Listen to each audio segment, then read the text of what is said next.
First thing he did, we walked in there, looked at me and kind of snickered and yelled out, "Let's do 500 squats." Well, I never did 500 of anything. So let's say it was a little difficult. Implied. Never said out loud, but heavily implied that you were Andre the Giant's son, which of course is not the case. It seemed at the time even that implication kind of embarrassed you, annoyed you. I don't know the word I'm looking for. How did you feel about that when you first came to WCW? Probably uncomfortable. I mean, the people that come up with that gimmick obviously had a lot of pride and a lot of care and a lot of feelings for Andre, and really wanted that legacy to carry on. And for me, I was always a big fan of Andre as well, and I knew I had a lot of similar characteristics.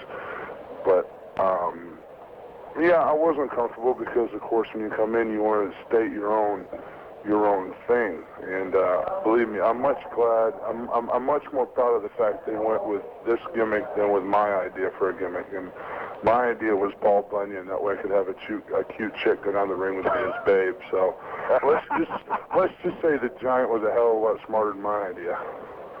So, I too am glad that you got away from the Andre thing for a couple of reasons.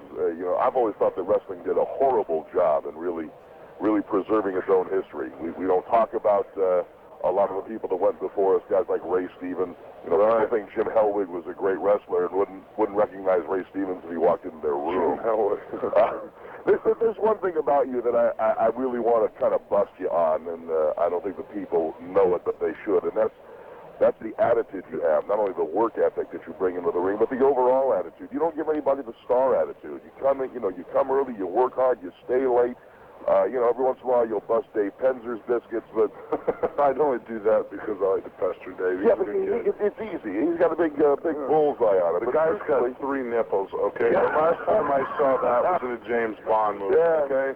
But you don't come off with the star attitude. And I think if anybody is able to earn something like that, you have, but you choose not to do it. I choose not to do it, Lee, for several reasons. Number one, and whether people like this or don't like it, when you're in this business and you've got the likes of Hulk Hogan, Macho Man Randy Savage, Ric Flair, Roddy Piper, Arn Anderson, just some of the multitude, Lex Luger, Sting, these guys, in my mind, Kurt Hennig, are big stars. Yeah. I've seen Hulk Hogan's house in Florida, and it's 22,000 square feet. I've seen the Mercedes. I've seen the classic muscle cars. I've seen the 30 or 40 Harley Davidsons, the 43-foot scare. I've seen all that stuff. Let me tell you something. It's not hard to be humble because, when I look at my life and what I've accomplished in 2 years, for 2 years I've done really well, but I haven't even begun to do anything to deserve to get an attitude, and I hope I never do. I think I was raised better than that, I always admired... I bet your mom, and I think you're right. I always admire the people that were always down to earth and cool, you know what I'm saying? That within any reason, Lee, I always sign autographs for everybody when I can, unless, I'm in an airport trying to catch a plane or something like that, but I always try to accommodate everybody, because no matter how many people you're nice to, one person that you're mean to can definitely put out more publicity that you're a jerk than... than the 20,000 that you're nice to. So I'm not trying to win a popularity contest. I'm just trying to be down to earth and be myself and treat people like if I had met somebody that I was a really big fan of, which I did when I met Ric Flair, because, everybody that's never been in wrestling before that watches it becomes a Ric Flair fan. I used to talk crap like him when I played basketball. I used to dunk on a guy and go, woo, in order to be the man, you got to beat the man. I like it. So the first time I met Ric Flair, he was just an incredible gentleman and a very humble guy, and it was quite a thrill, and hopefully I can keep that going. Giant, speaking of Hulk Hogan, I know he's been a big influence on the early stages of your career. Talk about your relationship out of the ring with him a little bit, and what has that relationship meant to the development of you as a wrestler? The development, on the quote shoot side of it's been, unbelievable. Hulk's the one that basically found me at a Chicago Rockers game.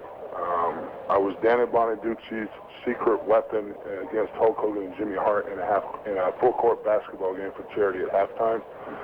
And I met Hulk, and I used to play basketball, so I was a little bit of an athlete, and we just kind of clicked mentally. In the wrestling world, we've never been able to run side by side, I guess, or agree in the wrestling ring, but per se outside, I have a lot of respect for the man, and I think business-wise, he's one of the smartest people in our industry. I'm the guy that remembers every finish, by the way, of all time. Yeah. Oh well, you see, you don't understand. You know, you go over to Hulk's house, and what you guys don't understand, this guy's got, you know, a huge home, and you'd think, well, that money, I'd be out playing with a boat or jet skis or something. He's sitting there watching wrestling tapes from years ago. I mean, this guy, you can't understand, and people don't get how much he stays on top of our sport.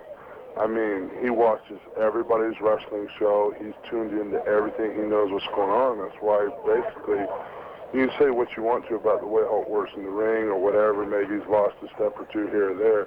But business-wise and knowing this business, I don't think there's anybody any sharper. Giant, what about some of the big moves we've seen from you in the ring recently? Some moves you haven't used in the United States, but you've used in Japan, like the drop kick off the top rope.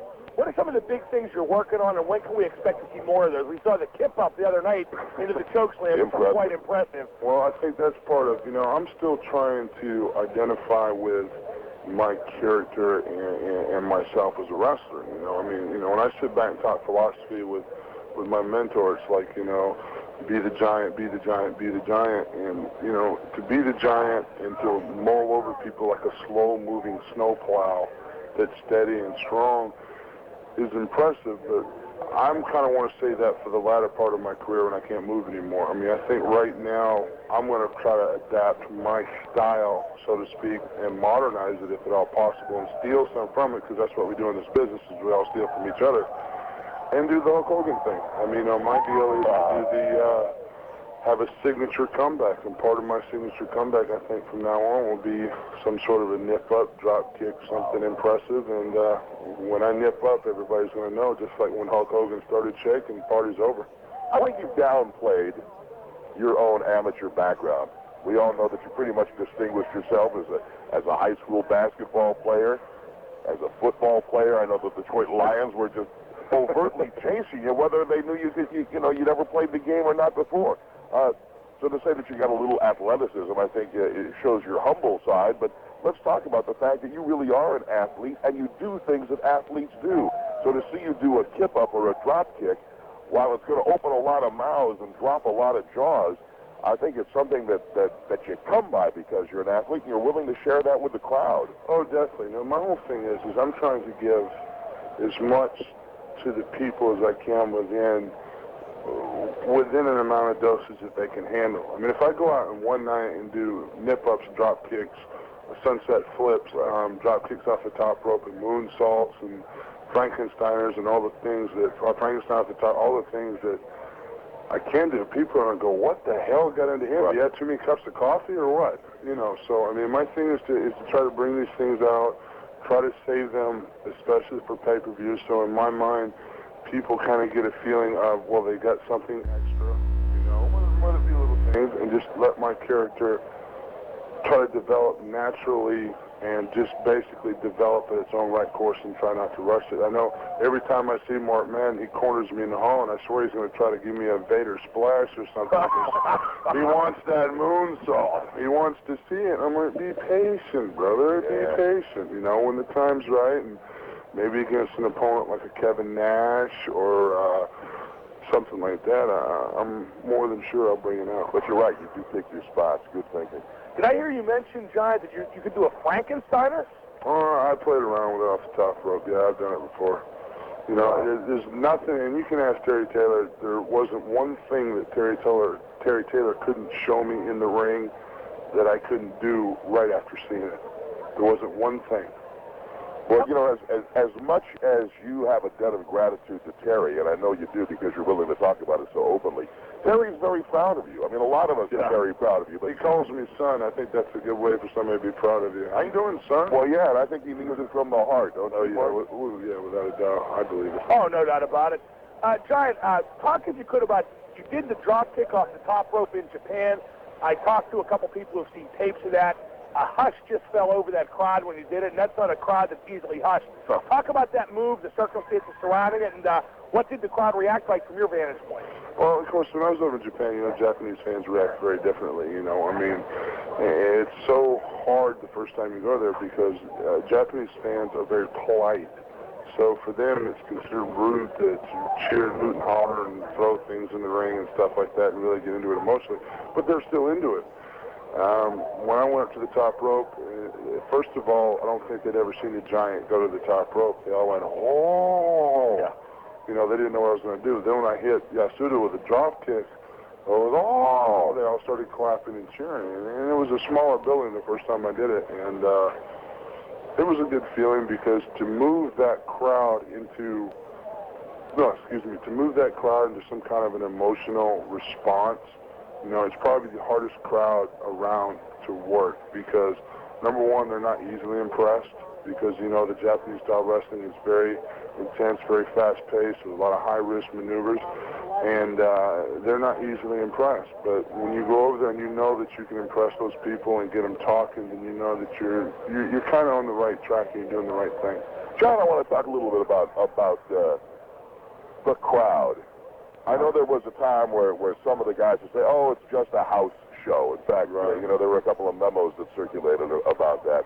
But over the past couple of months, there's some of those people that have kind of that big star attitude. Yeah, but I think even the big stars have to recognize, like, here we are, we're in Seattle, one of the major markets in the country, and we're going to have over 10,000 people in this building when the bell rings. So you can't just say, oh, it's just a house show. All of a sudden, as Gene Okerlund noticed, the house business is back. I mean, it might not be a TV camera. No, I know, Lee. I'm at every house show, believe me. Yeah, I know you are. Yeah. It's back. Yeah. You don't have to clue me in on that, pal. I know it's back. I look at my trip my wife's due in 3 weeks, right, and I'm like, oh my gosh, look at this. I'm gone 6 days this week. But anyway, yeah, you know, my attitude is this. When I go out there, you know, sometimes, you know, you fly, you drive in a car, you're tired. But you know what? You still go out there, in my mind, I still try to go out there and give them what they came to see. And they came to see, in my mind, when I wrestle in my match, they want to see the giant do what they expect me to do. You know what I'm saying? I try to surprise them, and I try to get into it more. And I'm probably, in the house shows, I'm probably a little bit more loose and a little bit more free because, you know, I'm a little bit more relaxed because I know that crowd's there that's controlled. And you know, Mark, if you keep hanging out at the house shows, you might see that moonsault before anybody else. Well, one thing I want to ask you about, the rumor mill's flying about this one, too, that we will see a giant Rey Mysterio Jr. tag team at some point. Has that been discussed? What would the ramifications of that be? I mean, Rey could do moves off the top of you, never mind off the top rope. Well, here's the deal. What we, you know, in high school I was a five-sport all-state athlete, and one of them was in track and field. And I've been really working very hard on my javelin throw lately.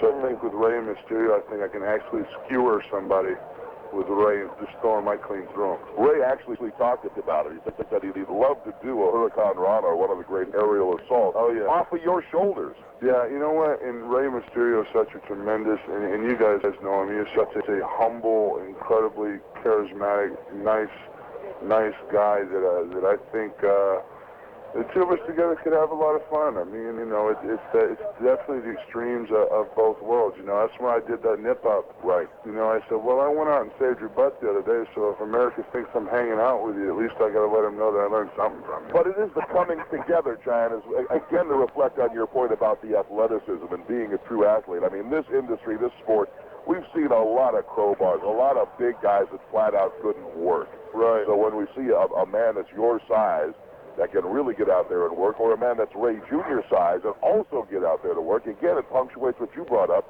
that you guys really are true athletes. Well, here's the thing, Lee. If you notice in all sports nowadays, the athletes are getting bigger, they're getting taller, they're getting stronger, they're getting faster.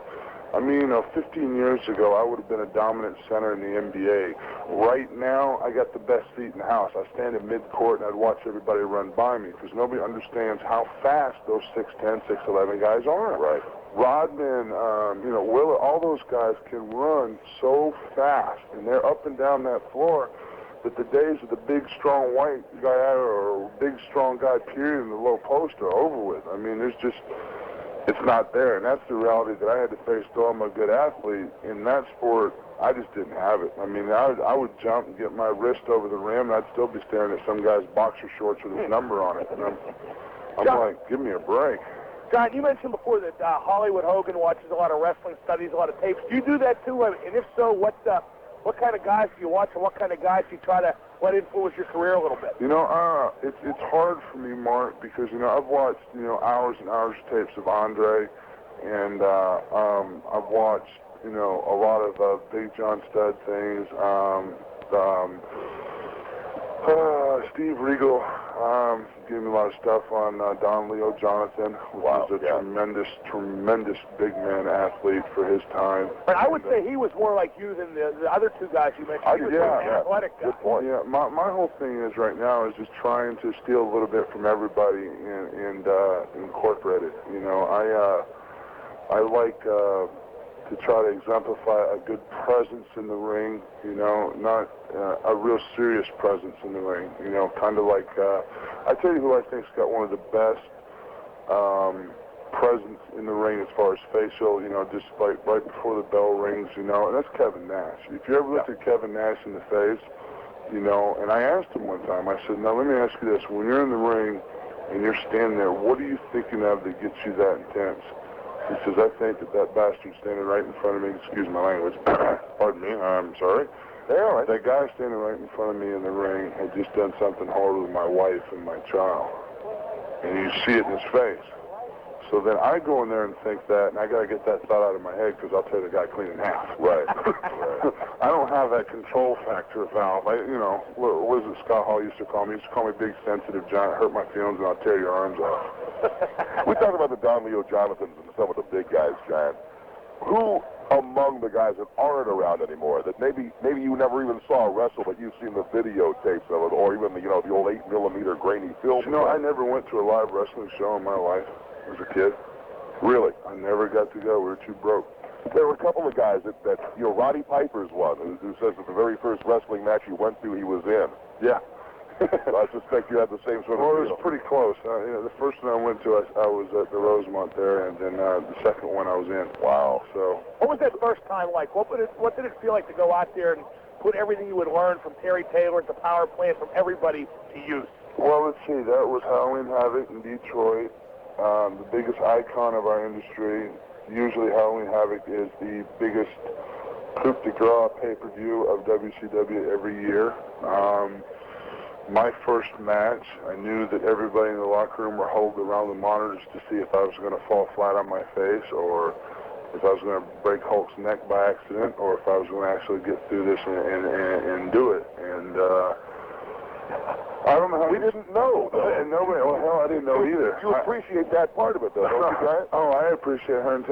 Because, I mean, I walked through the curtain, and it felt like my heart was going to fly out of my mouth. I was like, oh, my God, what have I gotten myself into? You know, I walked up there in the ring, and I saw my big bald-headed buddy, and it was easy for me to let loose and kick a little butt. What about the deal that same pay-per-view where you fell off the parking garage roof? It hurt. What was your feeling on that whole thing, though? I mean, that was honestly, deep down inside, I didn't like it because there was no follow-through on the video. You know, I mean, it felt uncomfortable. I mean, if I can take a bump off in Cobo Hall, what the hell else you gonna do to me? I mean, you kind of put me in that I'm already dead Undertaker spot, you know? What are you going to do, shoot me? I'm already dead. Well, let me ask you, what are we going to do with the Giant? It seems that men in this sport in the past who were anything like you, we always tried to make them exotic. We always, you weren't supposed to make attraction. Yeah, an attraction. That's you know what? The word. You know, I think nowadays, I don't think the attraction phase works, because the attraction phase used to work because there was a multitude of different territories. Right. You know, and I could go to this territory and work for 2 weeks, this one for territory for 2 weeks, and I could work year-round, you know, but be in different territories, you know, and that helped make more of a draw. Nowadays, with 40 hours of TV a week, you know, and we're going to be adding another live 2-hour show from what I understand. Yeah, Thursdays. You know, my whole thing is I need to evolve my character to a character that can be wrestle against anybody, and produce a quality product every time I go on, so people want to see me, just like they want to see Sting. And, you know, for WCW, nobody worked more TVs, more house shows, more appearances than Sting. I mean, look at Hulk Hogan in the WWF. You can't say he was overexposed. My God, the man worked 98 days in a row, had 1 day off, and worked another 68 in a row. That's not overexposure. That's called getting over. So if it's up to me, you know, I know a lot of guys right now, they want limited number of days in their contracts. And all this. I don't care. Pay me, work me, let me get out there. Yeah, you asked for work when you walked in the door. That was the way I always looked at it. Yeah, exactly. I mean, just pay me and work me. Giant, one thing I'd like to bring up in comparing you to Andre the Giant in just one respect. Andre had the gimmick, obviously, where he never, ever lost. And then when he finally did lose to Hulk Hogan at the Silver Dome in a match that practically all of America saw, I thought sad to say because I respected the man a great deal, but I thought the bloom was pretty much off his rose for good. I thought his career pretty much quickly declined from there. Obviously, you have been beaten. You know, you proved that being beaten doesn't take any of the luster off you. Given that, is it maybe better for you as a big man to be the kind of big man that, hey, does lose occasionally? Oh, I think so, without doubt. You know, my perfect example is that. Look at Diamond Dallas Page. That guy has been beaten and run over and still looks like the bottom of a retread. Yeah. But look how much the people love him. You know why? Because the guy fights from the bottom straight to the top every time. And he fights to get his character over. He fights to get himself over. And I think the people see that. I think So, you're right. do they want to see some big lumbering giant that goes out there and ho-de-ho, I'm going to win till I retire, oop-de-doop-de. No, they don't want to see that. They want to see me go out there. They want to see me kick butt. They want to see me do some things. They want to know that when I'm in trouble, that I need their help. That when they give me their help, they know that I'm going to get up and kick some ass. I think the worst thing that can possibly happen is when you become predictable. I think Hulk Hogan found that out, and I think Andre the Giant certainly found that out. As Mark said, when he lost, the bloom really was off the rose, but you, Giant, you can lose, and I think part of the reason is the world knows that you really are a young man by comparison to a Ric Flair or a Diamond Dallas Page or the guys that have a few miles on them. You are still a young man, and we do refer to you as the former and the future world heavyweight champion because, truthfully, there's no way of getting around that. I mean, well, my name's still on the belt, so that's the way I look at it. That's a good observation. You know, I think the guy that's got it kind of knows it's going to be mine again. I think he's just saving me the effort to go out and get a new nameplate.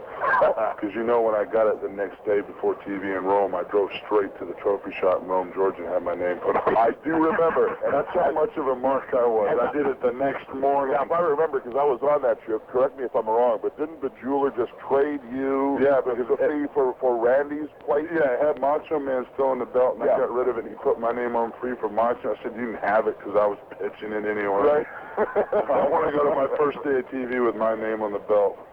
One critique, Giant, I have to have, and to be honest, if I ever see you do this again, I'll be sorely disappointed. Why did you yank your strap down like Jerry Lawler for the big comeback the other night? Oh, because I've been doing that for a while, Mark. It's part of my deal. You know, Jerry Lawler does it. It's part. You got to signify a comeback. Like I told you, I steal things from everybody. You know, with the nipple, and I think when I tear my strap down, it's a whole heck of a lot different than Jerry Lawler. Why do you think I wear this outfit? Yeah. Because very few people wear this outfit. This is what, you know, it's not a very handsome outfit. Don't get me wrong. It probably makes me about as manly as a field mouse wearing it, but I'm not worried about that. I'm worried about the fact that it's me. It's plain, it's black, but it's also dangerous. So there. When I take the strap down, I'm ready to rock and roll. I like it. I don't think it's necessarily referenced. So don't try to corner me in the corner there, Mark. You gave me such a hard time here. You know, I mean, those guys. You know, if I went around trying to please everybody, I'd have to be like Baskin Robbins and have 31 flavors. Come on. Yeah, I've worked a long time with Jerry Lawler just as Yeah, but you know what? Always what he is now. You know what? Very good point. One time he was a badass. When that strap came down, let's say even 5 to 10 years ago, when that strap came down on Lawler, it meant something. Just like I think it means something when Giant does. Well, I take my strap down because I'm ready to rock and roll. Plus, I don't tear my outfit when I give the choke slam because if I don't take it down, sometimes people grab a hold and pull it right off.